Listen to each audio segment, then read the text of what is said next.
President Akufo-Addo says the use of drones to supply essential and life-saving medical supplies will not be borne by the taxpayer. At the media encounter at the Jubilee House, President Akufo-Addo said the program is not going to be run on the public budget.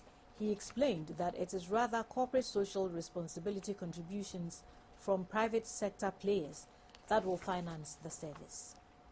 So, in the process of launching the world's largest and most advanced medical drone delivery network.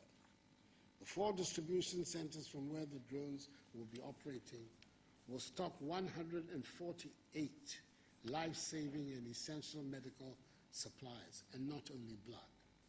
The drone delivery service will save lives, decrease wastage in the system, guarantee health access for more than 14 million people nationwide, and employ over 200 Ghanaians. This program is not going to be run on the public budget. Corporate social responsibility contributors from private sector's players will pay for the service.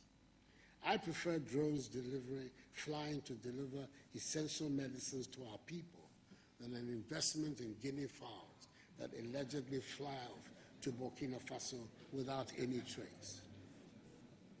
In all we do, we want to ensure that health officials are well trained, reasonably content with their conditions, and able to practice their professions, so we can all have the confidence to entrust our lives into their hands. The prosperity we seek for our people can only be attained when our people are healthy.